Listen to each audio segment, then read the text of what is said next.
Ruby Ruby Roo! Or is it Scooby Dooby Doo? One of those. So, hi, welcome to End Credit Reviews on episode of After the Credits on End Credit Reviews. It's just me, Tyler, this time from End Credit Reviews, and this is my review on the movie Scoob. Now, Scoob, of course, is the new animated movie that is apparently the first in a new shared cinematic universe featuring characters by Hanna-Barbera. So it's about Scooby and the gang are separated after a villain known as Dick Dastardly, who's voiced by Jason Isaacs, and they team up with Blue Falcon, who's voiced by Mark Wahlberg, as well as some of his other friends, and they team up to try to stop Dick Dastardly from doing this evil scheme that he is plotting. This, of course, is not the first Scooby-Doo movie to be made. We had the two live-action Scooby-Doo movies from the 2000s, which I can understand why people think are bad movies or have nostalgic feeling towards. Personally, I think they're maybe kind of, some parts about them are kind of bad, but in some other parts are kind of like, well, it's kind of nostalgic 2000s in a way. But I gotta say, I really do love the character of Scooby-Doo. I really love the original series from the 60s and the 70s, and I would also highly recommend the TV show Scooby-Doo Mystery Incorporated, in which I'm also working on a review for that one right now. But anyway, back to the review itself. So I thought the movie was a fairly decent movie. I can understand why kids will love this movie, and maybe some other family members will like this movie too. For me, I definitely didn't love this movie, but I did enjoy it from beginning to end for various reasons. Most notably, the friendship between Shaggy and Scooby. This time, Shaggy is voiced by Will Forte, and of course Frank Welker, who is a veteran voice actor who has voiced the character of Scooby-Doo, not just in this movie, but also in various other Scooby-Doo projects, whether it be a TV show or a direct-to-video movie. And of course, he's done a ton of different voice acting work throughout the years. Actually, sorry, throughout the decades, but I digress. There are a lot of funny moments in the movie. I'm not going to really say exactly what the jokes were. It would be sort of spoiling the movie, but there's too many to list. But I would say my favorite part, of course, the nod to the original series, is that they do recreate the opening credit sequence from the original Scooby-Doo series from the 60s. And it's pretty cool to see it that way, except I wasn't a big fan of the whole,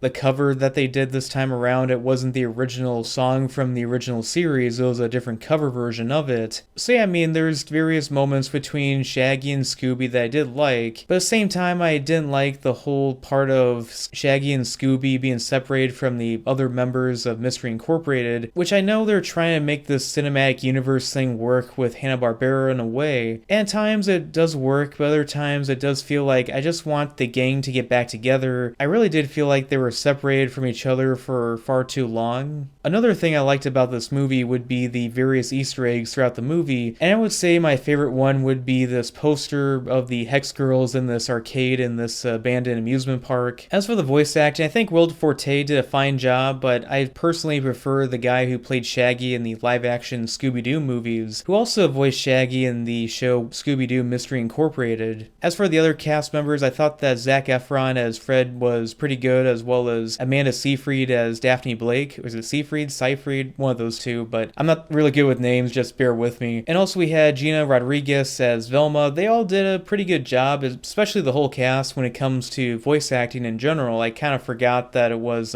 Jason Isaacs voicing Dick Dastardly. I mean, it was a better movie, I gotta say, that he did voice acting in than the previous movie, which that whole movie was just a misfire. In relation to that, another glaring issue I have with this movie is that the but the actual person, Simon Cowell, shows up to play himself. It really did take me out of the moment. It was kind of random, and I was thinking to myself, you know, the 2000s called, they want their relevance back. So as for Scoob, I think it's better than the live-action Scooby-Doo movies, but it's nowhere near the same quality as Scooby-Doo on Zombie Island, which is a really good movie from over 20 years ago that I highly recommend, that really still holds up. The voice acting is pretty solid, and the entertainment value is there, but the animation at times didn't really feel that properly rendered. At least the environments didn't feel fully rendered, but the character animation was pretty good for the individual characters, especially trying to give them that Hanna-Barbera look to them, even though it was the first time we've seen a computer animation version of these characters, at least in a movie. Anyway, as for Scoob, I would give it about 2.5 stars out of 4. So anyway, this is Tyler from End Credit Reviews. I hope you enjoyed this episode of After the Credits on End Credit Reviews, and I hope to make a lot more in the future. Please like and subscribe.